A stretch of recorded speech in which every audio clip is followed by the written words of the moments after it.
Préparez-vous. Commence maintenant l'émission Réunion en direct. Bonjour à tous, nous sommes préparés et nous sommes ici pour vous préparer aussi pour ce grand jour, pour ce grand moment, le moment où le Saint-Esprit viendra. Nous sommes seulement à 5 jours. 5 jours. Aujourd'hui, c'est le 16e jour du jeûne de Daniel. Il sera ce dimanche, dimanche de Pentecôte, le jour, comme dit le verset d'aujourd'hui, et comme dit la parole, le jour de la Pentecôte, ils étaient tous ensemble dans le même lieu.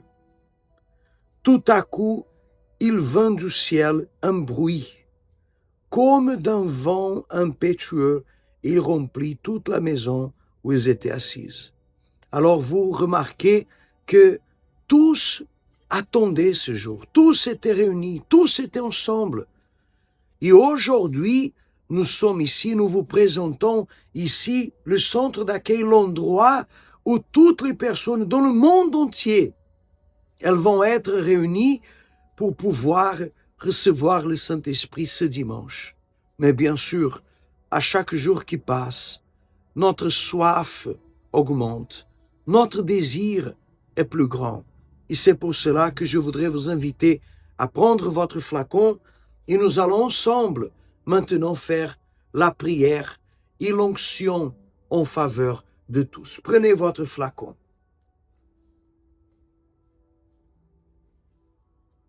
Vous pouvez oindre le haut de votre tête. Si la famille est présente, ils acceptent. Vous pouvez aussi faire l'onction sur eux et allons parler avec Dieu, notre Dieu et notre Père.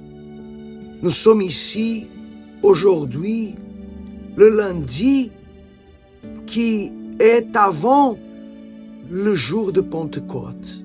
Mon Père, visite chaque personne assoiffée, chaque personne qui désire plus que tout avoir ta présence, désire avoir ton esprit. Seulement ton esprit peut entrer et remplir son intérieur, transformer ce vide, habiter à l'intérieur d'eux et les rassurer. Oui, mon Seigneur, je prie pour ceux qui n'ont pas d'assurance, pour ceux qui n'ont pas de confiance, pour ceux qui sont tristes, pour ceux qui se sentent seuls, qui ont cherché dans tant de choses, ce qui pourrait les combler, mais rien n'a le pouvoir que le Seigneur a. Visite alors, mon Dieu. Visite chaque personne qui est en train de participer de cette prière à chaque jour. C'est déjà le 16e jour. C'est le moment que quelque chose change. C'est le moment d'avoir un autre déclic, une autre intention, une approche. Si quelqu'un n'avait pas de force pour s'approcher, donne la force pour qu'elle puisse s'approcher. Si quelqu'un était malade, enlève ce mal qui le perturbe et qui laisse sa pensée focalisée sur la maladie au lieu d'être focalisée sur la présence de Dieu. Oh Dieu, je sais que le Seigneur entend notre prière. Viens à la rencontre de chaque personne qui prie avec nous. Et là où il se trouve, qu'il soit maintenant visité par le Saint-Esprit. Mes amis, là où vous êtes, que le Saint-Esprit vienne sur vous, qu'il vous fortifie, qu'il vous enlace, qu'il vous transforme, qu'il change votre vie, votre intérieur à partir de ce moment, afin que toute votre vie soit différente à partir de maintenant, au nom du Seigneur Jésus. Et cette soif augmente. Plus proche nous sommes du jour, plus elle augmente. Au nom du Père, du Fils et du Saint-Esprit. Ainsi soit-il. Amen. Très bien. Nous allons vous laisser avec une très belle chanson, des témoignages aussi des personnes qui ont reçu le Saint-Esprit et après nous serons de retour. Sachant que c'est important de noter ce dimanche de Pentecôte, rien ni personne n'est plus important que la présence de Dieu. Préparez-vous et préparez votre famille. Venez en famille, vous connaissez quelqu'un qui peut-être ça fait longtemps qu'il ne vient pas à la présence de Dieu. Appelez cette personne à venir avec vous ce dimanche à 9h30.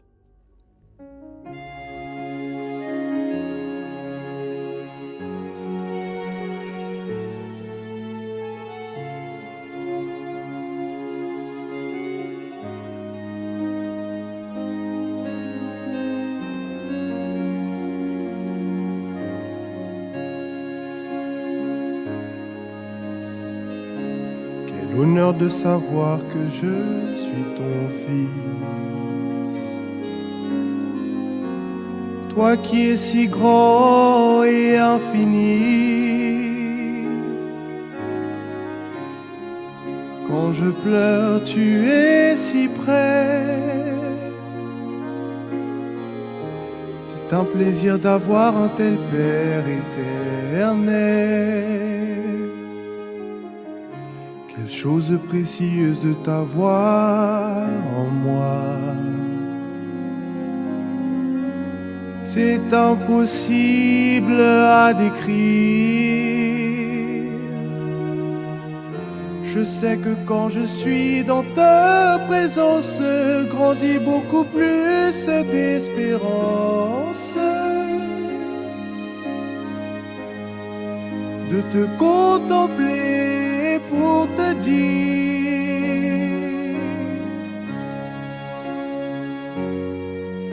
quel honneur c'est ta présence en moi. Quel honneur c'est t'appeler, te recevoir. C'est un honneur, quel honneur. Mon plaisir est enlacé te percevoir. Mon plaisir est te rencontrer, te servir. Je t'aime, je t'aime, mon Seigneur.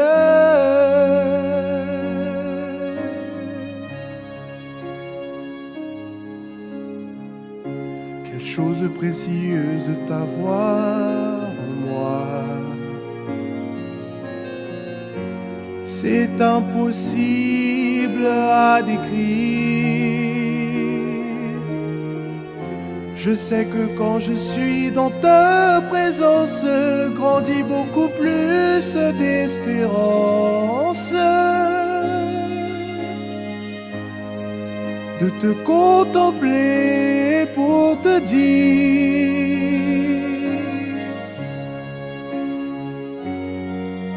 quel honneur c'est ta présence en moi. Quel honneur c'est t'appeler, te recevoir. C'est un honneur, quel honneur.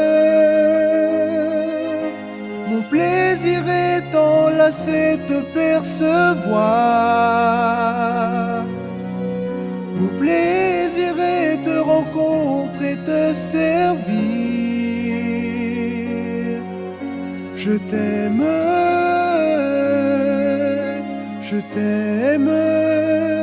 mon Seigneur.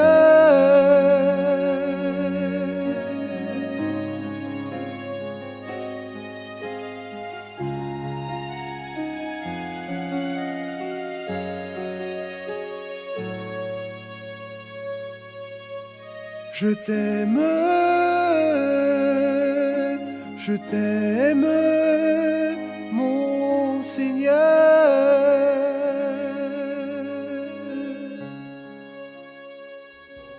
En 2011, je perds ma mère et en 2017, je perds mon père et je suis livré dans la rue. Je fume, je fréquente des mauvaises fréquentations. Moi, je me disais que peut-être que si je quitte le pays, la situation allait changer. Cette personne m'a proposé de traverser de manière illégale. En arrivant, moi, ils m'ont mis en prison parce qu'on était un groupe de plusieurs. En France, j'ai changé de pays, mais je n'avais pas changé de vie. Moi, je voulais juste changer de vie, mais je pouvais pas, je n'arrivais pas. Je m'appelle Fodé et je travaille dans la restauration et je suis maître d'hôtel. De mon enfance, en fait, je me sentais vraiment mal, seul et tout, parce que vu qu'il y avait seulement que ma mère à mes côtés et tout, et je voulais juste partir en fait. Et après la mort de mes parents, je me sentais seul, je me sentais abandonné. C'est vrai que j'ai changé de pays, j'ai tout laissé, mais ma vie continuait toujours la même et c'est là que un vendredi, je crois, je partais faire mes courses et c'est là que je croise une personne qui m'invite à l'église en fait. J'ai commencé à faire mes chaînes de prière, je me suis délivré et je me suis aussi baptisé et j'ai commencé à faire mon vrai chemin en fait avec Dieu pour pouvoir avancer dans ma vie spirituelle et j'ai laissé beaucoup d'addictions, la colère et tout. Et c'est là que j'ai compris que franchement, il fallait que je change, il faut que je change réellement. Ça ne sert à rien de venir à l'église, ça ne sert à rien de venir apparaître et puis de ne pas livrer sa vie réellement pour avoir un changement. Et c'est là que un mercredi, le pasteur nous appelle tous devant l'autel et on a pris la Sainte Seine ce jour-là et il nous a dit de mettre notre main sur le cœur. Et il a dit en fait que si vous allez prendre la Sainte Seine et continuer la même, c'est pas la peine de la prendre. Et là, moi, c'était mon tour pour pouvoir changer, en fait, parce que je venais à l'église, mais rien ne changeait. Et là, je suis sorti différemment. J'ai vu que ce jour, j'ai été baptisé du Saint-Esprit, en fait. Le jeune, tu ne souriais pas, souris. Le jeune, tu n'avais pas la paix, a reçu la paix. Le jeune, tu pouvais pas pardonner, il pardonne parce que faut savoir que mon visage était renfermé. Tout ce que je faisais, j'étais forcé. Aujourd'hui, je ne force plus rien. Je ne force plus rien au travail. Je suis le jeune qui sympathise avec ses responsables, avec ses chefs et tout, et aussi les clients parce que la personne qui vient manger, il a besoin d'une assurance, d'une paire et tout, et je la transmets en fait. J'ai pu recevoir mes papiers, exercer dans la restauration et tout. J'ai eu en fait le poste de maître d'hôtel, chef de rang, pas mal de choses pour pouvoir avancer dans le milieu du travail en fait.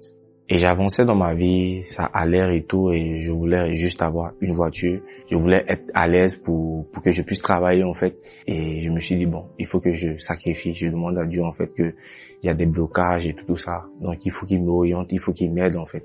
Et c'est là que après cette campagne, j'ai pu avoir la voiture et je n'ai pas eu la 2023, mais Dieu m'a béni avec une 2024 en fait, la dernière série qui vient de sortir. Et malgré tout ce que j'ai reçu, la voiture, même la maison aussi au pays, la construction, le poste qu'aujourd'hui je tiens, c'est grâce à lui. C'est grâce à lui, mais malgré tout ce que j'ai reçu aujourd'hui, sans le Saint-Esprit, je pouvais pas y arriver. Parce que aujourd'hui, le Saint-Esprit est mon tout et je vois que aussi l'autel est tout.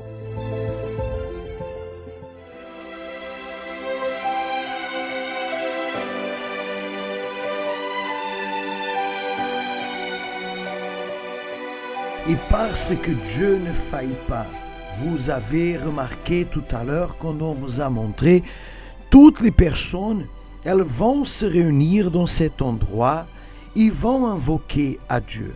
Que pensez-vous que va se passer quand de plusieurs invoquent Dieu? Que pensez-vous que va se passer? Assim comme quand quelqu'un vous demande, et s'ils sont plusieurs à vous demander la même chose, vous êtes obligé de donner.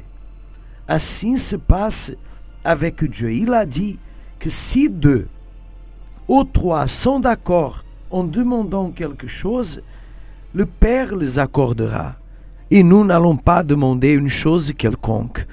Nous allons demander le Saint-Esprit. À chaque jour, au centre d'accueil, les personnes viennent demander. Aujourd'hui, c'est lundi. Et les personnes demandent pour le travail, demandent pour les démarches, demandent pour réussir, demandent pour voir son nom effacé des dettes ou les dettes effacées de son nom. Toutes ces demandes, Dieu exauce. Nous avons beaucoup de témoignages à ce sujet. Mais ce que Dieu va exaucer ce dimanche, c'est la demande de toutes les personnes en train de chercher le Saint-Esprit. Aujourd'hui encore, vous pouvez participer. Nous avons toujours une réunion qui se déroule à 10 heures du matin, après à 15 heures, après à 18h30. Mais ce dimanche, à 9h30, sera le jour où toutes les personnes peuvent avoir la plus grande de toutes les richesses et de toutes les conquêtes, le Saint-Esprit. Ici à Sainte-Clotilde, nous sommes au 14 rue de Lonjou, à côté du Leader Price. Mufia, 14 rue de Lonjou, à côté du Leader Price. Mufia. À Saint-Pierre, nous sommes au 116 rue de Bons Enfants, au centre-ville de Saint-Pierre, à côté de la Poste. Vous pouvez trouver le centre d'accueil universel à beaucoup plus de villes et d'endroits. Après, je vous dirai comment le faire. Mais maintenant, je vous laisse avec des témoignages des personnes qui ont réussi, qui ont conquis, qui ont obtenu une vie abondante à travers leur foi.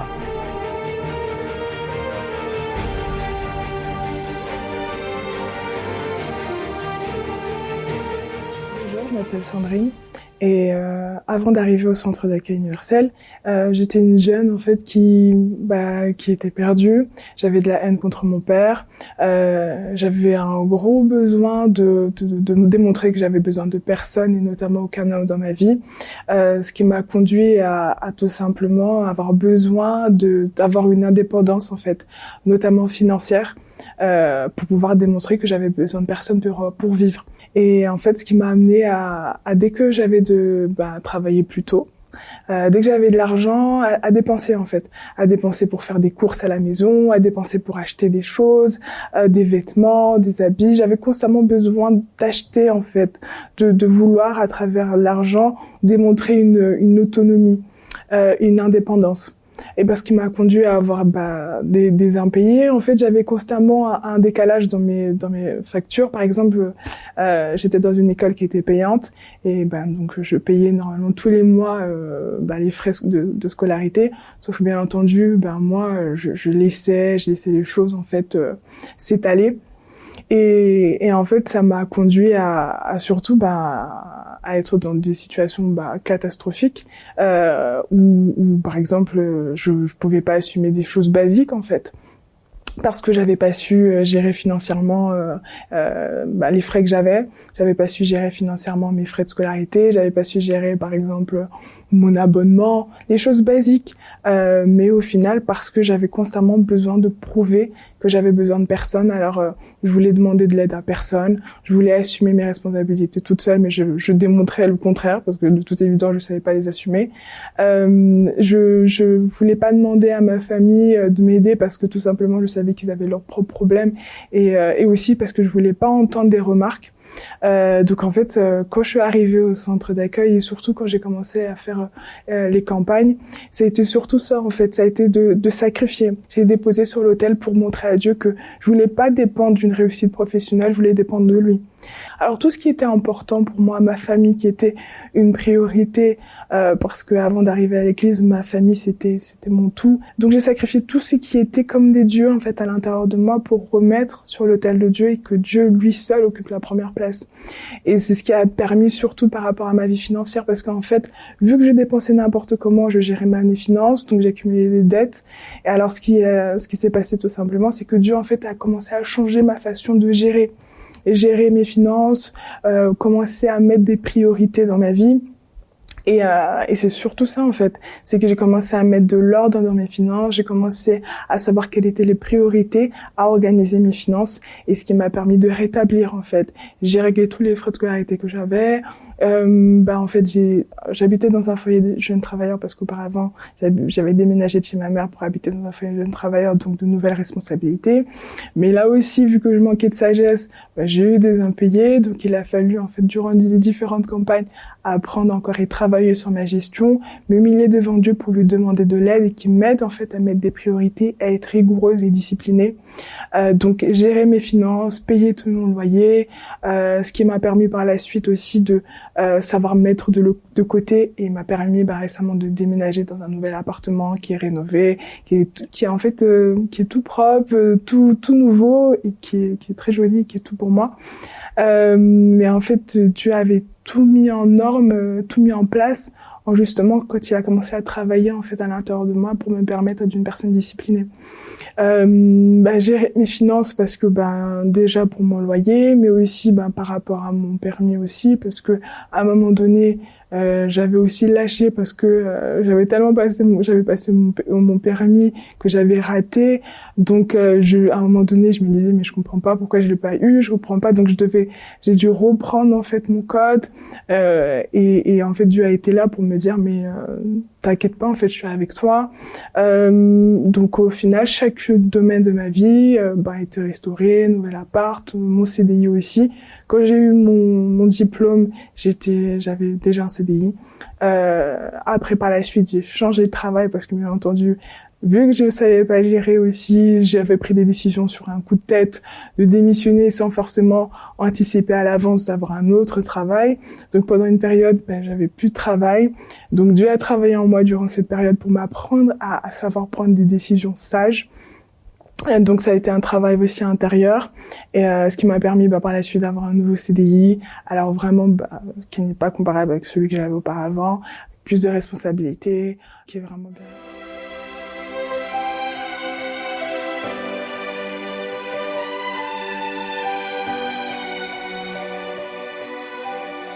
Et comme vous pouvez constater, ce qui est demandé est reçu.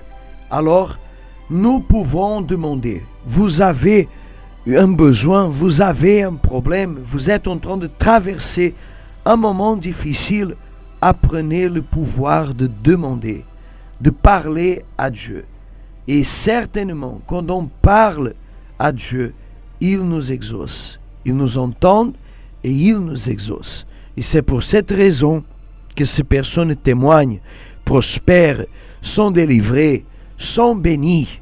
Ils reçoivent la plus grande de toutes les bénédictions, qui est la paix à travers la présence du Saint-Esprit. Ce dimanche, 9h30, au centre d'accueil le plus proche de chez vous. Vous pouvez entrer sur notre site centredaccueil.fr et sur l'onglet Adresses, vous allez trouver les adresses en France, compris ici dans les îles. Vous allez trouver les adresses dans le monde entier. Peu importe quel est le pays où vous vous trouvez, le centre d'accueil a ses portes ouvertes à plus de 150 pays au monde. Tous avec un seul but, le déversement du Saint-Esprit, ce dimanche 24 mai à 9h30. Ici à Sainte-Clotilde, 14 rue de l'Anjou, à côté du Leader Price Mufia, et à Saint-Pierre, ici à La Réunion, au sud de La Réunion, à Saint-Pierre, au numéro 116 de la rue de Bons-Enfants, à côté de la poste du centre-ville de Saint-Pierre, à 9h30. Si vous habitez à Saint-Paul, ce même dimanche, à Saint-Paul, nous serons à 15h pour faire la prière au Saint-Esprit, le déversement du Saint-Esprit. Ce dimanche à 15h, 46 TER, chemin de la Poudrière, en face à la boutique Thomas à Saint-Paul. Vous êtes notre invité spécial à être présente. Que Dieu vous bénisse abondamment. Bonne journée.